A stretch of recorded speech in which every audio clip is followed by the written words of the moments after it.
Malawi, Camera. Chakwera has failed us, a Malawi. Let us agree that. Zikuopsya. Munali ndine Charles Ben Longwe.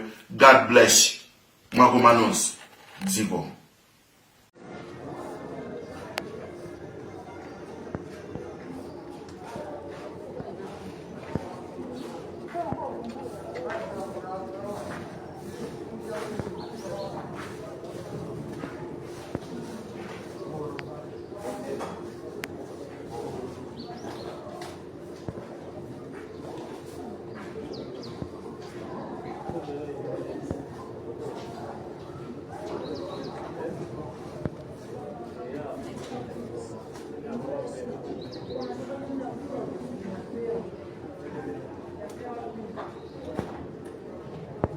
Ijindi chipatala Queen Elizabeth ku Blantyre komweko pamene anthu azikhakha adauza ku chipatalako kuti muchotse nokha chifukwa chakuti machina athu aonongeka.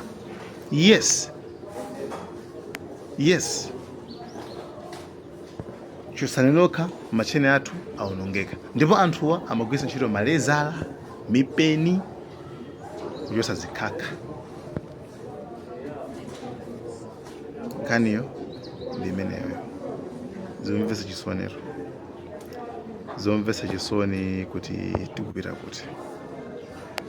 Anyway, dziko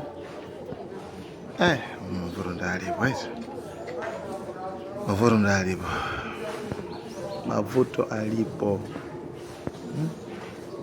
Zoona anthu opachotsa zikhakha okha. Really? Ndakuti manjamo kadono kanavala majumbo kanavala chani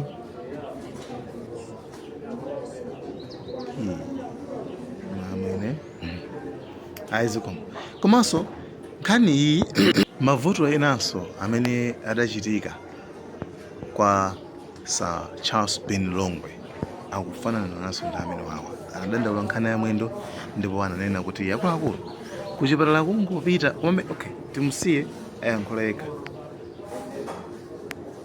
Good morning, fellow Malawians. I've got a simple message this morning that if someone fails to govern the government, then the citizens must make that government ungovernable.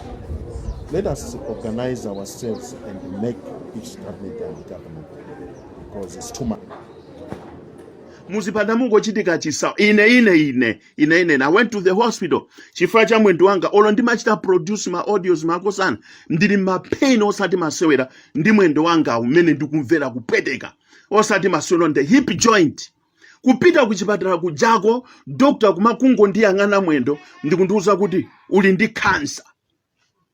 Iweyo kungo ndiyang'ana no examination no uli ndi Khansa tiye ku palliative care unit. Kukandi mwesa zimankhwala zimadripi zotere choncho kupeza kuti mwendo wanga kutsikulo mweno kuyambira kuchipatala wesi timwendo kuzaza kutupa chipatala cha boma chimenecho. As I'm speaking right now, I'm losing my hair like no man's business. I don't have hair.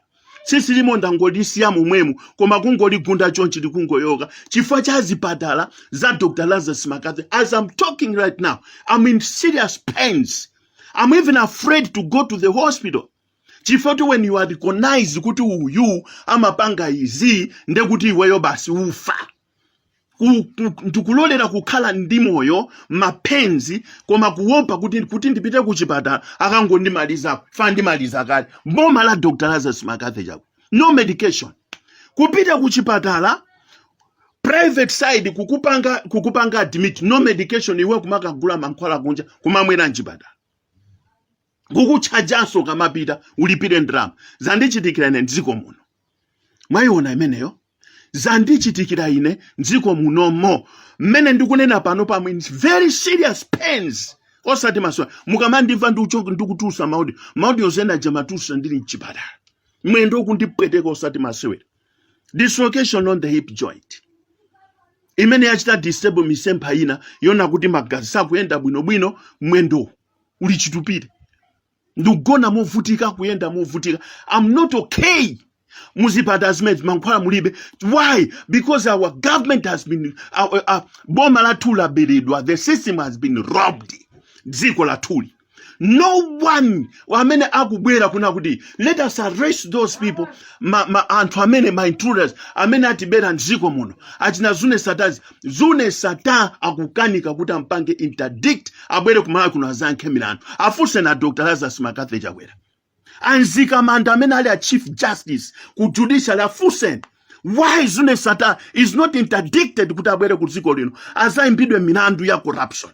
Tafunse na Minister of Justice Amvalo why zune sata is not given a warrant of arrest kuti abwere kuna must be interdicted abwere kunoko azankhe milandu ya heavyweight imene anabera dziko lino misonko ya Malawi yankhani ma billions in US dollars.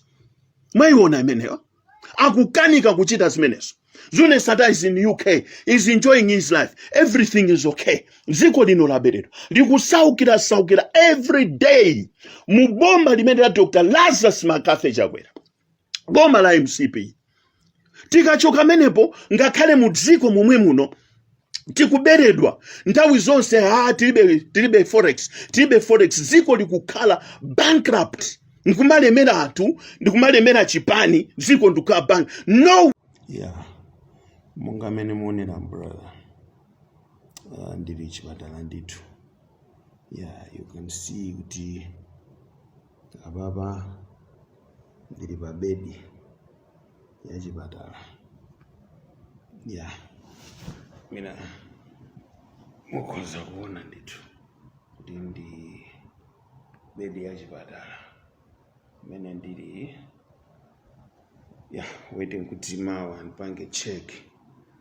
Then kamaliza ma scannings ndoona kuti vuto ndi chani ndekuti basi tizipangano ma programs opitano kudera kwinako. So the doctor is here mawa ndimene apange examine ndithu mbale wanga koma ndikuthokozeni kwambiri chifukwa cha support imene mwandibasa.